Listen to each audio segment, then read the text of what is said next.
Queridos hermanos, una oportunidad más para estar unidos en el Espíritu y poder meditar en la palabra de Dios. Que Dios bendiga a cada uno de ustedes que en este día y que podamos estar haciendo memoria de nuestro Señor Jesús. Estamos hablando de la semana de la pasión, la semana del sufrimiento del Señor Jesús. Él sufría porque era un apasionado, pero también su sufrimiento humano era porque sabía dónde iba. A él lo esperaba el Gólgota, pero él había puesto su rostro hacia Jerusalén. Subido en ese pollino, tiene una entrada triunfal en Jerusalén, donde iba a entregar su vida por la tuya y por la mía. Y los 4 evangelistas que nos relataban sobre cómo fueron estos acontecimientos, también nos relatan cómo fue el pedido que se hace sobre el cuerpo del Señor Jesús después que Él había entregado su espíritu. Y dicen los 4 evangelistas que había un hombre llamado José de Arimatea, que había sido discípulo también del Señor Jesús, y que entra a pedir el cuerpo del Señor Jesús. Él tenía preparado un lugar para su sepultura. Él tenía una tumba preparada para el Señor Jesús.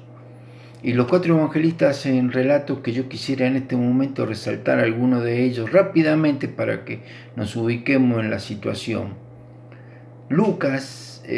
Mateo, el que nos relata primero, y cuenta algo muy tragicómico, diría yo.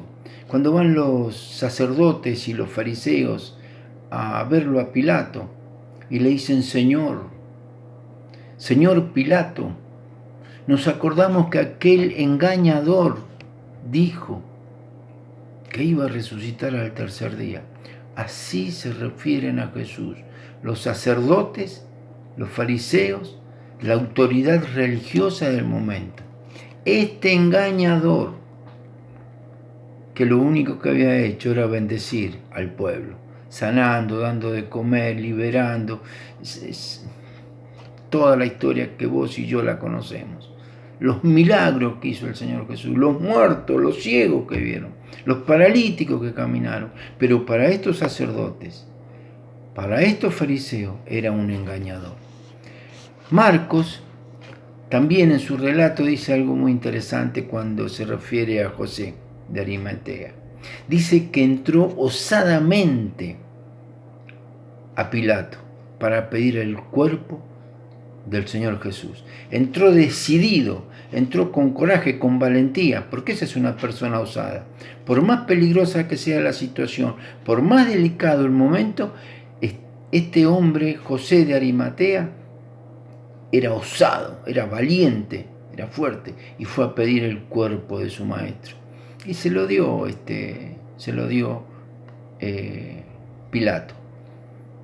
Lucas en su relato también nos cuenta algo interesante. Él dice que el Señor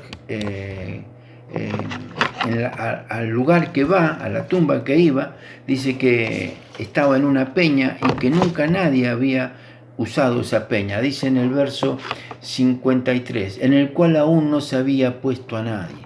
Resaltan eso, resaltan que la tumba era nueva, era a estrenar.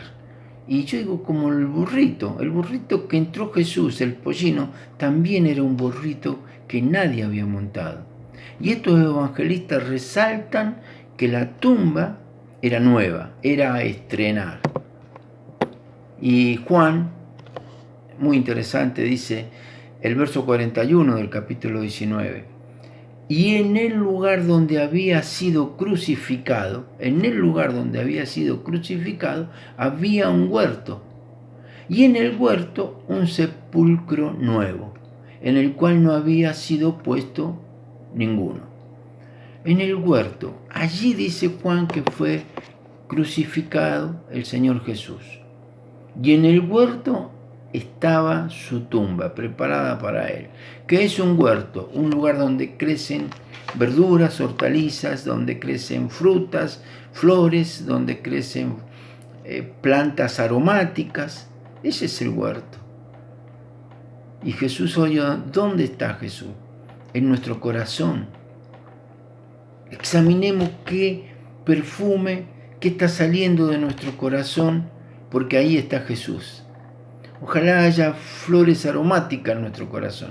Ojalá haya un perfume agradable en nuestro corazón. Y el perfume y el fruto más agradable que puede haber en nuestro corazón, ¿saben cuál es? El del arrepentimiento. Porque ¿quién no pecó? ¿Y quién no peca? Que el pecado no traiga mal olor a nuestro corazón, porque allí está viviendo el Señor Jesús. Cada amanecer, cada atardecer, pidamos perdón al Señor por nuestros pecados, pidamos perdón por nuestra soberbia y por nuestro orgullo, y que de nuestro corazón pueda salir un perfume agradable y de alabanza para nuestro Dios. Que el Señor nos bendiga, que el Señor nos guíe y en esta Semana Santa podamos dar gloria y honor a su nombre. Dios te bendiga.